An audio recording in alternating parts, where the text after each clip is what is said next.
Received his undergraduate degree from the University of Mississippi and went on to earn his graduate degree at Tuck's B School at Dartmouth. Bill and I have known each other over 20 years, and we've both been in the investment business for over 35. And he's clearly done better because he has hair and it's not all white. We've also suffered through the highs and lows of being Ole Miss fans. Bill is has been a long time member with his family of Independent Presbyterian Church until he recently became a charter member of Christ Community Reformed Church. He is married to a wonderful lady named Ellen for over 30 years. They have 4 children, 3 sons and a daughter, and Bill has attained the title of granddad not so long ago. So I'm pleased to welcome my friend, Bill Wilson.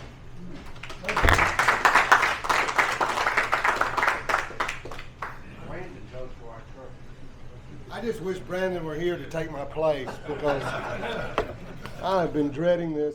Looked around the room and he said, I guess everybody here in the room has already gotten up here and spoken and given their testimony. I said, uh-oh, that means I'm going to be a target pretty soon. And sure enough, the next day, I think I saw him at Amen Bible Study the following week, and he asked for my cell number, and I said, well, you better be careful before you ask me to speak. And he said, that's exactly what I had on my mind, but I said, you may not want to give me a podium. And he said, well, I better pray about it then. And I don't know if he couldn't find anyone else or whether the Lord led him to be here or Brandon was unavailable and I was the second choice. So, but anyway, like I said, I've dreaded it, but I also look forward to the opportunity to share my faith and talk about Christ. And I think we all need to be ready to stand up and speak, but for whatever reason, I'm kind of frozen chosen. I kind of like to sit in the background and be quiet way too much for my own good. So I think I'll benefit by being up here, even if there's nothing I say today that you benefit from. But I hope we all benefit today. And so I think I'm going to start this story with an illustration I heard. My friend's not here. A guy named Jim Montgomery, some of you may know from here in Memphis. He was preaching at this church that had, I think, 6 members to 10 members, and when my family of 6 would come in, we would have a significant contribution to the audience. Goldman said, "It'd always be long-term greedy," and I thought, well, that's a pretty good way to live your life, because that means you're doing the right thing if you're being long-term greedy rather than short-term greedy. And anyway, so I was thinking about for a while to. I needed to leave because I thought they were going a way that was bad for my clients and bad for me. And at that time, there was another church I attended to that was where I heard an illustration. And so many sermons I hear, and so many of them just go right in one ear and out the other. But I thought this was also interesting. It was down in Pensacola. They're having one of those, a revival movement. I don't know if you ever heard about it. It went on for a long time. It's Pentecostal church down there, and some of my Baptist friend had told me about it, and I was down at the beach, and I thought, well, I think this would be interesting to go see. So I went to the church, and the sermon was on about an eagle, how it lays its, builds its nest, and it makes it, like on thorns or rough branches and things such as that. And then it will put increasingly soft stuff like smaller twigs and leaves and then feathers and whatever, and so then it raises the babies, but then it has to move the stuff increasingly out of the nest to force those babies where they will fly.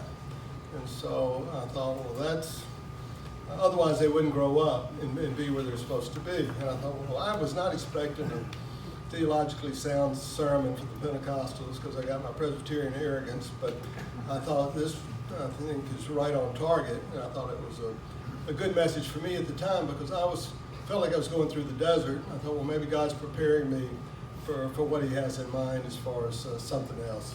And I think that's exactly what was happening, but it's hard to see it when you're going through a challenging period that you're being prepared. It just feels like a bad period. And so I said, Lord, I want to leave, but I'm scared to leave. I don't know if y'all remember the movie Jerry Maguire. One of the guys I worked with at Goldman said, I think you're getting ready to leave. And when you do, it's going to be like Jerry Maguire. We will have all pounced on all your clients and you're going to be calling, and all you're going to be hearing is busy signals. And I thought, and I was already nervous, and I thought, well, he knows I'm leaving, and he may be right, because it would be tough to fight everyone. And I thought, well, Lord, you've got to shut every door and open every window, open all these other doors, or I'm not going. And it felt like that's exactly what he did for me. And so Goldman took a crazy policy, said, well, if people don't have $25 million, we want to fire them as accountants. And I thought, well, that's going to mean I got to fire a lot of my accounts, and that's bad for them, and that's bad for me. And so I think I need to leave and set up my own money management company. And so then a friend invited me to come join him in this. And so I said, okay. And I asked him, I said, you're in hell or high water, aren't you? And he said, yes. So I went ahead and left Goldman. They screwed up, and I was very successful as far as transitioning almost all my clients to the new company that just set up called Pope Asset. And so, like a day or two into it, my friend that was partnering with me, for hell or high water, said, I changed my mind. We hadn't had any fight. I told all my clients I'm going in with this guy, and I think, I am going to wring his neck. But then a verse came in my mind and says, if God is with me, who can be against me? And it really gave me the strength to say, okay, I'm going to have to rely on God rather than my friend and or anybody else. And so that this is, I guess, just walking faith. But I was close to pulling out his throat. But anyway, and so I set up the company, eventually called Pope Asset Management. My grandfather was a guy named John Pope. He grew up in Columbus, or actually he was in Starkville, Mississippi. I think there's a Pope Hall at Mississippi State or something like that, but in Montgomery Hall. So he was the Pope's, was part of the Montgomery family on the mother's side. But anyway, went up to Harvard, went up to New York, founded a successful, started out terrible as a bond salesman, got fired at his job, still went to work every day like he was, left my grandmother like he was going to work, and he was just hanging out at the park or interview for jobs or whatever till he found one. He didn't tell her he got fired. But he ended up becoming a stock analyst, was extremely gifted at it, and got a seat on the New York Stock Exchange, the youngest guy to be on there. He saw made a lot of good stock picks. He saw the depression coming. He got out and got his people out. The day of the crash, he was wearing a red coat to scare the bulls. His friend has written up in the book saying, he called him up and said, for God's sakes, take that damn coat off. You've done enough damage already, and hung up the phone on him. So that was about lunchtime. And so anyway, so I thought, well, I think I'd like to emulate his success. And he ended up dying at about 31 or 32 years of age. My mother and my aunt got whooping cough, and they gave him a shot with a bad needle, is what they think happened. And he ended up, in his body defenses, he was working so hard, his body defenses had gotten worn down. So he wasn't able to throw off what would have been a normal disease, is what they're thinking. But anyway, then my grandmother took my mother and aunt, moved back to Columbus, Mississippi, figuring they had a New York Park Avenue apartment with an upstairs and downstairs, maids, butlers, chauffeurs, the whole gig, I think. But she didn't figure that's a good place for little girls. But I thought, well, I want to recreate that. And so that was my plan. When I was at Goldman, I thought, I met a guy named Dwight Miller that we both knew. And, he told me an interesting story, I thought, kind of as an aside, that, he was, as he grew up, I don't know if y'all knew him, he played football at NUS. According to him, he was an all-state football player and had D1 scholarship offers until he hurt his knee. So I'm going to have to ask you later on whether any of that is true or not. But he told me another story that I thought, well, I really don't believe this one. I'm going to check on it. He said when he was, I guess, in elementary school, he just had this incredibly bad feeling about his older brother Carl, that he was at risk and danger. So he went to his mother and he said, you know, Mom, Carl's in trouble. We need to go get him. She said, well, no, he's down at the park playing with Susie. There's nothing wrong. And so, but Dwight said he persisted and said, something's wrong. You got to go get him. So his mother said, okay, get in the station wagon. So he said he and his mom got in the station wagon and they driving to the park. And as they were driving to the park, they saw this beat up old jalopy with this terrible looking scruffy guy driving the opposite direction with the Susie in the front seat and Cottle in the back. And so he said his normal passive mother flipped the station wagon on a U-turn, gunned the car, pulled up to the side of the other car, sideswiped it, ran it into the ditch.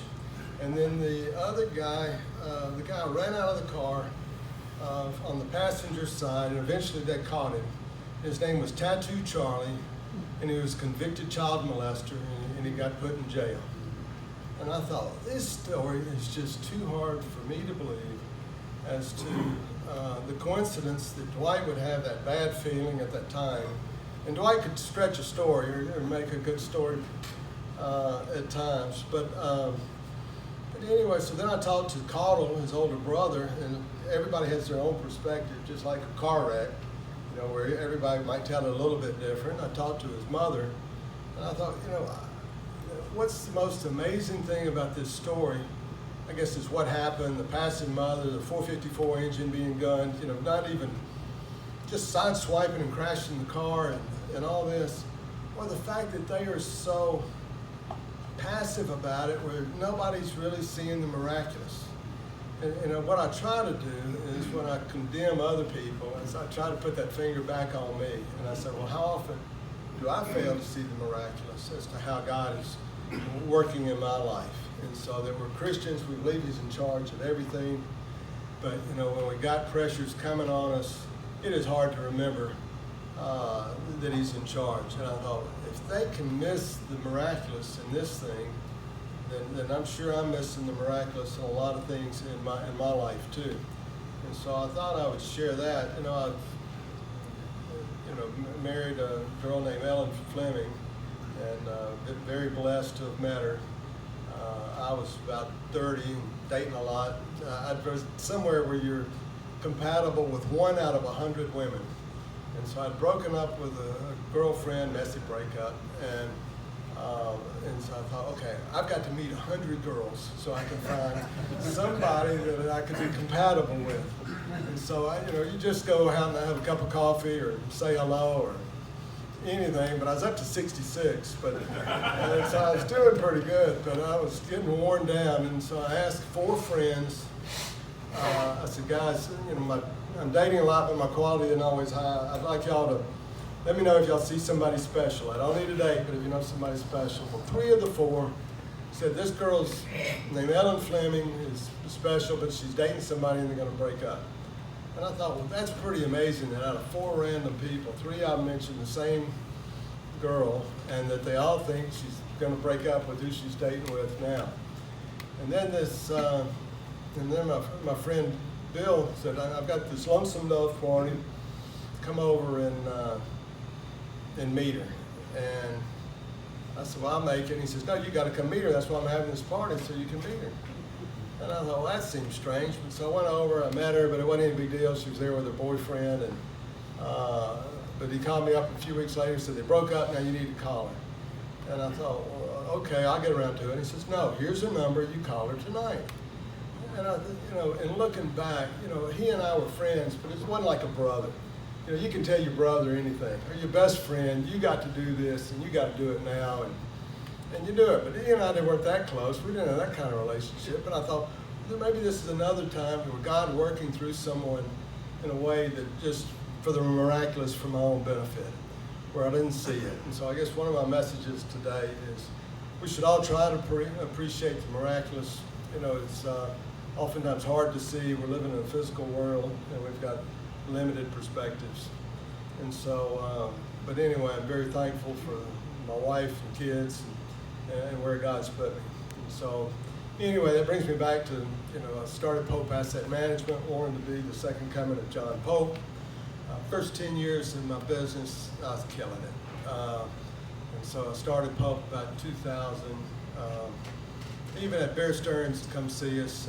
So I was a registered investment advisor, but I was also setting up some private equity funds. And Bear Stearns said, look, here's what we want you to do. We'll raise $2 billion for you. We'll leverage it up 10 to 1. So you can have $20 billion at your disposal. We can loan you mortgage backs. And, you can buy mortgage backs from us at 7%.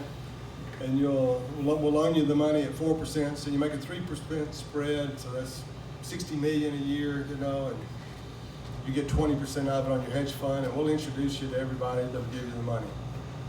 And I thought, guys, I'm an equity guy. Well, why are y'all coming to me on this? And they said, you've got a good record, and we could leverage that to raise money. And I said, well, how do I short what y'all are doing? And they said, what? I said, this is crazy. You're trying, anybody can do what y'all are wanting to do, and I've been betting against it, and I was right. The financial crisis came, and Bear Stearns went out of business, and I would have left people with a lot of egg on their face, and so I was fortunate to avoid the temptation of trying to do something that I didn't believe in that could have made me a lot of money potentially if things had kept going like they were. And so at that time I was on top of the world. I'm kind of related to the deputy that came a few months ago. I don't remember his name, but he said he went from hero to zero. He was on top of the world. Well, I was a hero then, and then I haven't done a zero, but maybe closer to a 3. As to the this quantitative easing, on the financial markets set me back. Where you're having zero or negative interest rates. I'm thinking, how can you have negative interest rates in a world where people are running such large deficits, and these governments are still able to, the more they borrow, the more income they make off of having a negative interest rate. So I've been on the wrong side of the market for a decade, where I had outperformed, and not underperforming every year, but it makes it very difficult, because in your money management business, you face a lot of pressure, even on a quarterly basis to outperform. And so I lost some assets, and I've also had some troubled investments.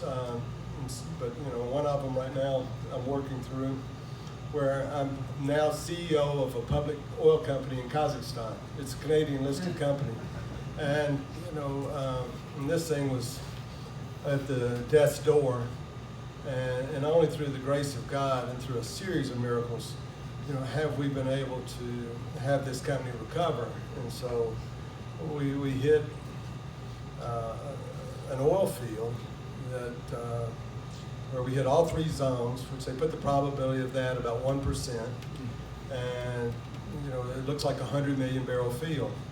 And so we went from not knowing how we were going to pay our debts, where the CFO told me, look, if you've got any self-respect, you'll go ahead and put this company in bankruptcy now, so that the bankruptcy trustee will have a little bit of money to manage the process. And I said, no, I'm not going to do that.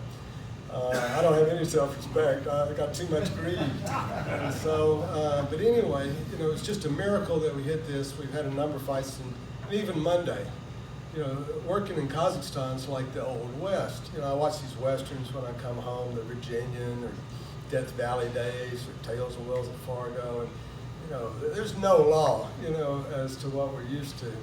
Or to some extent you have to establish it. And sometimes working in Kazakhstan is that way. So the state prosecutor for the government is trying to cancel our oil license. And not only suing us, suing the Ministry of Energy that gave it to us. And I'm thinking, I'm in a situation where we've got this $1 billion oil field, or we got something that's zero because the government's going to take it away from us and have it canceled. And so Monday we got a favorable ruling on from the court that said that the prosecutor was wrong, and that and the ministry were right as to the position we've taken. And so hopefully it won't be appealed, but it's so extreme as to the pressures, I guess, that I've been under as to either we're going to sink or swim as to what we're addressing. And so, I don't know what God's plan is for me. I'm trying to live a faithful life. I kind of related to the sheriff who was up here a few months ago also, who's reading in Psalms. I said, that guy's under pressure just like I am, because I'm pretty well stuck a lot of days reading Psalm 118 and then the first part of Psalm 119. So it's kind of in my book. So I'm not reading all of Psalm 119. I'm not that holy, but I'm saying, in the first part of Psalm 119, I'm reading, that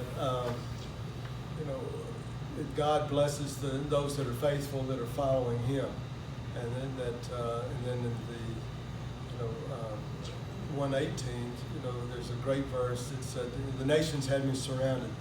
In the name of the Lord, I cut them all off." And I thought, well, that's how I feel, that the nations have me surrounded, because I'm fighting a number of different issues, and I'm having to rely on the Lord. And I hope all of you guys can rely on it, or I direct you to that passage, because there's times it's very hard to rely on our own strength, or we should rely on our own strength, and rely on Him. And so it's I guess a battle that I continue to fight through, fighting the personal battle of wanting to be Lord of my life, but recognizing that we've got an all-powerful God who can do whatever He wants to do. And so that's one of the things that, even though I fall short, I recognize He is capable, and I've seen signs. I could go through story after story as to where I've seen these miracles on this deal in Kazakhstan or in other situations where, similar to Dwight's story, but at least I think I'm trying to recognize it, that you see the Lord's hand. And so I'd encourage you, whatever issue you have, and it may be like John Pope. It could be his result in your death. You don't know how God is going to use something. My father never would have had enough money to ask out my mother for a date, if John Pope had continued to live and succeed. So you just don't know God's plans. But I'm very concerned, from what I'm seeing from the money management standpoint. I'm very concerned about what I see from Memphis. Seems to me things are not only getting worse, they're getting worse at a faster rate.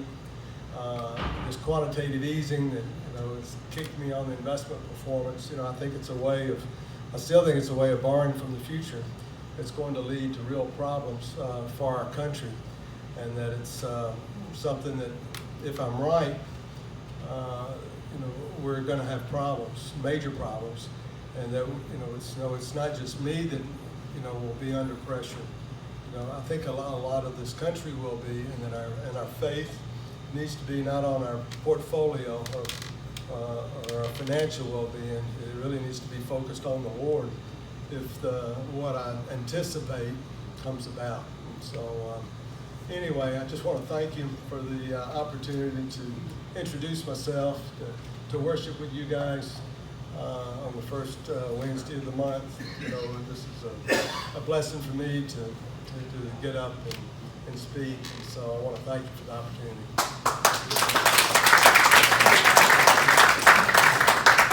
Heavenly Father, I thank you for the testimony of Bill Wells. I thank you for his faith in you. I thank you for the way he walks with you. Father, may this be a lesson to us today.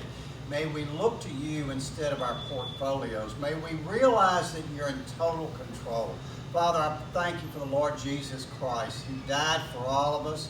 May you use us today for his glory, because I pray in Jesus' name. Amen. Thank you all for coming. Thank you, Bill. Thank you.